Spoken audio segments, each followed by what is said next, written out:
Academy में।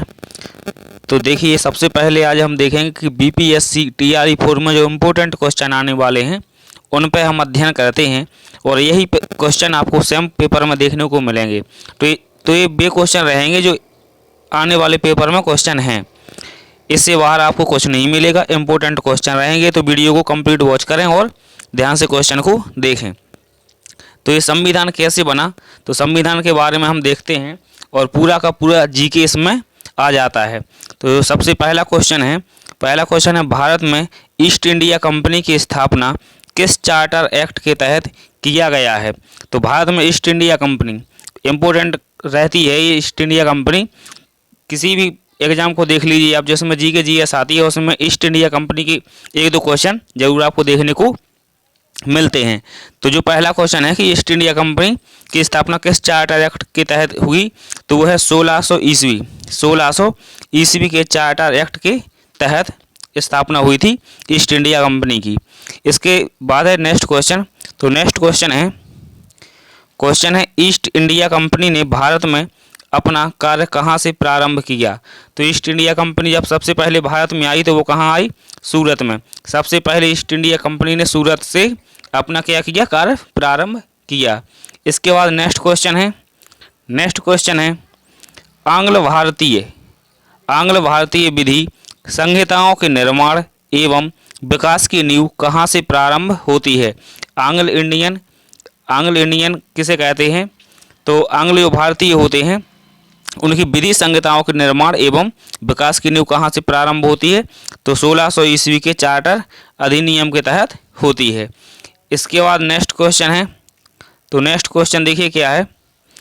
England स्थित company के बोर्ड ऑफ डायरेक्टर्स का विधि निर्माण का अधिकार किस राजलेख द्वारा गवर्नर तथा उसकी परिषद के सदस्यों में विहित किया गया। तो इंग्लैंड स्थित कंपनी के बोर्ड ऑफ डायरेक्टर्स का विधि निर्माण का अधिकार किस राजलेख द्वारा गवर्नर तथा उसकी परिषद के सदस्यों में विहित किया गया, तो सन 1726 के राजलेख चार्टर द्वारा। तो 1726 का राजलेख चार्टर है उसके द्वारा किया गया है। इसके आगे नेक्स्ट क्वेश्चन है। तो नेक्स्ट क्वेश्चन देखते हैं, किस अधिनियम द्वारा कंपनी में गवर्नर जनरल का पद सृजित किया गया। तो किस अधिनियम के द्वारा किया गया, तो वो है 1773 का रेगुलेटिंग एक्ट के तहत। जो 1773 का रेगुलेटिंग एक्ट है उसके तहत कंपनी में गवर्नर जनरल का पद सृजित किया गया।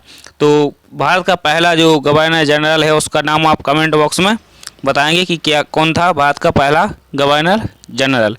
इसके बाद नेक्स्ट क्वेश्चन है, गवर्नर जनरल वारेन हास्टिंग के 4 सदस्यीय परिषद में पार्षद कौन कौन से थे। तो इनकी जो 4 सदस्यीय कमेटी थी उसकी जो पार्षद हैं, तो पहला है फिलिप फ्रांसिस और दूसरा है क्लूवेरिंग और मॉनसन एवं बर्नेल। ये चारों क्या थे, इसके पार्षद थे।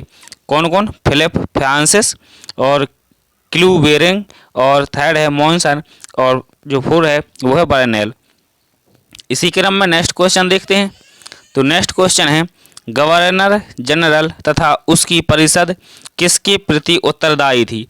तो गवर्नर जनरल और उसकी जो परिषद थी वो किसके प्रति उत्तरदायी थी, इंग्लैंड स्थित निदेशक बोर्ड के प्रति।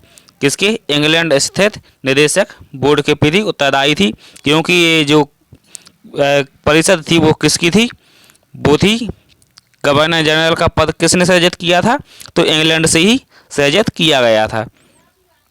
इसके बाद देखते हैं नेक्स्ट क्वेश्चन। तो नेक्स्ट क्वेश्चन है, ईस्ट इंडिया कंपनी की प्रबंधन शक्ति किस में निहित थी। तो ईस्ट इंडिया कंपनी की प्रबंधन शक्ति किस में निहित थी, तो वो है आंसर गवर्नर जनरल एवं 24 सदस्यीय परिषद में। किस में थी, गवर्नर जनरल और 24 सदस्यीय परिषद में थी। इसके बाद नेक्स्ट क्वेश्चन देखते हैं। तो नेक्स्ट क्वेश्चन है कलकत्ता में उच्चतम न्यायालय की स्थापना किस अधिनियम द्वारा किया गया था। तो जो कलकत्ता में उच्चतम न्यायालय की स्थापना किस अधिनियम द्वारा की गई है, तो 1773 के रेगुलेटिंग एक्ट के तहत की गई है। कलकत्ता में उच्चतम न्यायालय की स्थापना। इसी क्रम में नेक्स्ट क्वेश्चन आगे बढ़ते हैं। तो सभी चैनल को सब्सक्राइब कर दें और वीडियो को शेयर करें और लाइक भी कर दें। तो इसी क्रम में उच्चतम न्यायालय में कितने न्यायाधीश सदस्य थे तथा मुख्य न्यायाधीश कौन थे? तो उच्चतम न्यायालय कहाँ है? कलकत्ता में। तो उसका जो मुख्य न्यायाधीश और कितने सदस्य थे? तो 4 सदस्य। कितने थे? 4 सदस्य थे। और जो मुख्य न्यायाधीश थे वो थे एलिजाह इम्पे। कौन थे? एलिजाह इम्पे इसके मुख्य न्यायाधीश रहे हैं। इसी क्रम में आगे चलते हैं। तो नेक्स्ट क्वेश्चन है, बंगाल का प्रथम गवर्नर जनरल कौन था? तो बंगाल का जो प्रथम गवर्नर जनरल है वो है वारेन हेस्टिंग्स। कौन थे? वारेन हेस्टिंग्स बंगाल का प्रथम गवर्नर जनरल था। इसी क्रम में आगे चलते हैं। इम्पोर्टेंट क्वेश्चन है तो वीडियो को फॉलो वॉच करें। तो अगला क्वेश्चन है, रेगुलेटिंग एक्ट 1773। कौन सा? रेगुलेटिंग एक्ट 1773 के तहत कोलकाता में उच्चतम न्यायालय की स्थापना कब की गई? तो कब की गई थी? 1774 ईस्वी में कलकत्ता में उच्चतम न्यायालय की स्थापना की गई थी।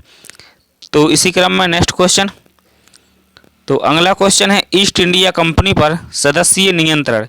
ईस्ट इंडिया कंपनी पर सदस्यीय नियंत्रण का प्रथम प्रयास किस अधिनियम द्वारा किया गया? तो किस अधिनियम द्वारा किया गया? तो रेगुलेटिंग एक्ट 1773 के अधिनियम द्वारा। इसी क्रम में नेक्स्ट क्वेश्चन देखते हैं। तो नेक्स्ट क्वेश्चन है, 1765 ईस्वी को एंग्लो इंडियन इतिहास का युग प्रवर्तक काल किसने कहा? क्या कहा? युग प्रवर्तक काल। किसको? 1765 ईस्वी को। और एंग्लो इंडियन इतिहास का युग प्रवर्तक काल कहा, वो कहा है एल्बर्ट ने। किसने कहा है? एल्बर्ट इसका आंसर हो जाएगा। इसी क्रम में नेक्स्ट क्वेश्चन देखते हैं। अगला क्वेश्चन, सभी क्वेश्चन इंपॉर्टेंट रहेंगे इसलिए सभी क्वेश्चन को बारीकी से देखें। तो जो अगला क्वेश्चन है, किस एक्ट द्वारा सर्वोच्च न्यायालय की अधिकारिता से गवर्नर जनरल इन काउंसिल को मुक्त कर दिया गया था? तो किसके द्वारा? तो 1781 के सेटलमेंट एक्ट द्वारा। किसके? 1781 में कौन सा एक्ट आया? सेटलमेंट एक्ट आया। इसके द्वारा क्या किया गया था? सर्वोच्च न्यायालय की अधिकारिता से गवर्नर जनरल इन काउंसिल को मुक्त कर दिया गया था। इसी क्रम में नेक्स्ट क्वेश्चन है। तो नेक्स्ट क्वेश्चन है, सर्वोच्च न्यायालय की राजस्व अधिकारिता को किस एक्ट द्वारा समाप्त किया गया? तो जो सुप्रीम कोर्ट है, सर्वोच्च न्यायालय है, इसकी राजस्व अधिकारिता को किस एक्ट के द्वारा? तो 1781 के सेटलमेंट एक्ट द्वारा क्या किया था? समाप्त कर दिया गया था। तो इसी क्रम में नेक्स्ट क्वेश्चन। तो जो अगला क्वेश्चन है, सर्वप्रथम किस गवर्नर जनरल को तथा किस अधिनियम द्वारा गवर्नर जनरल तथा मुख्य सेनापति दोनों की शक्तियां प्रदान की गईं? तो किसके द्वारा की गई थी? ये 1786 में एक अधिनियम आया था और किसके? लॉर्ड कॉर्नवालिस को। किसको किया गया था? लॉर्ड कॉर्नवालिस को शक्ति प्रदान की गई थी। कब? 1786 के अधिनियम द्वारा। तो इसी क्रम में नेक्स्ट क्वेश्चन और आज का ये अंतिम क्वेश्चन है। तो वीडियो को शेयर करें और सब्सक्राइब जरूर कर दें। तो किस अधिनियम द्वारा कंपनी के व्यापारिक एवं राजनैतिक कार्यों को एक दूसरे से पृथक कर दिया गया? तो किस अधिनियम के द्वारा कंपनी के व्यापारिक और राजनीतिक कार्यों को एक दूसरे से अलग किया गया था? तो पिट्स इंडिया एक्ट 1784 के द्वारा अलग कर दिया गया था। तो इसी क्रम में आपने जो क्वेश्चन देखे, इंपॉर्टेंट क्वेश्चन देखे, तो चैनल को सब्सक्राइब जरूर करें। चैनल को सब्सक्राइब करें ताकि आपको आने वाली हर वीडियो जल्द से जल्द आपके पास आ सके। और शेयर जरूर करें, वीडियो को शेयर करें ताकि सभी के पास वीडियो पहुंचे। धन्यवाद।